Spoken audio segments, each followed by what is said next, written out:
Avis à tous mes petits addicts de sauce et surtout de frites. Heinz cherche à vous séduire via des publicités plus qu'intéressantes. Mais comment le font-ils et quels sont les éléments clés de ces spots? Regardons ensemble ces publicités et essayons de comprendre la nouvelle communication de Heinz. Et surtout, n'oubliez pas de vous abonner et d'activer la cloche, une vidéo analyse de publicité sort tous les jeudis. Déjà, si on regarde les deux premiers spots, on voit que c'est tourné vers un seul et même élément, les frites et leur contenant. Et l'on voit dans le premier spot de nombreux emballages de frites ainsi que un point commun entre elles toutes, leur forme. Et ce, dans le monde entier. Cette forme qui correspond avec la forme du logo de Heinz. C'est une pub simple qui a pour objectif de mettre la marque en avant. Elle cherche à créer une proximité avec le consommateur via une association entre Heinz et la consommation de frites. Le spot cherche à souligner la familiarité historique de Heinz, qui affirme faire partie de notre vie quotidienne depuis longtemps, dans l'objectif de créer un lien fort entre manger des frites avec du ketchup Heinz. Bon,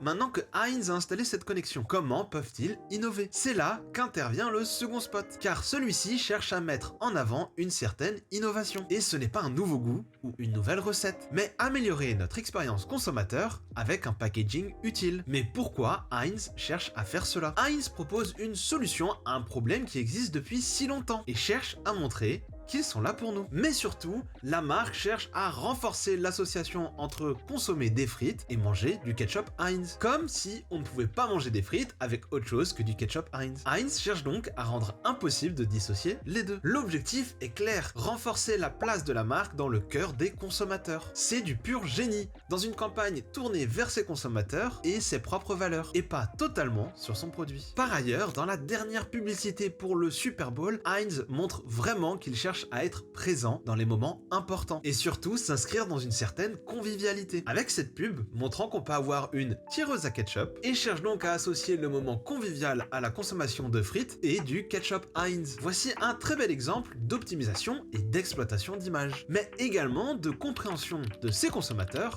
et de leur mode de consommation. Un petit point que je changerais serait cependant les musiques, car il n'y a pas de cohérence assez forte entre elles. L'une est celle de la cavalerie, comme une charge sur un champ de bataille, tandis que la seconde est une musique d'opéra avec un ressenti très différent. Certes, elle représente le côté élégance en lien avec l'innovation présentée et peut amplifier le côté de ressentir comme un classique l'association des frites et de la consommation du ketchup Heinz. Mais est-ce que utiliser les musiques d'un seul groupe, comme par exemple les Beatles, ne serait pas plus judicieux? On pourrait utiliser Don't Let Me Down pour la pub avec le packaging, pour montrer qu'il ne faut pas mettre le ketchup à terre, Here Comes the Sun pour les frites à travers le temps, afin de générer une association solaire entre Heinz et la consommation de frites, et I'm Down pour la publicité avec le fût, qui représente comme un fût de bière, montrant le fait que la sauce tombe dans son petit pot. Je pense que ça aurait pu permettre de chercher à créer une dynamique plus forte entre les spots et renforcer la cohérence entre l'association cherchant à être générée via la consommation de frites et le ketchup Heinz. Et vous, que pensez-vous de cette campagne? Associez-vous le fait de manger des frites avec du ketchup Heinz? Dites-le nous en commentaire, n'oubliez pas de vous abonner, de partager la vidéo, et sur ce, moi je vous dis ciao!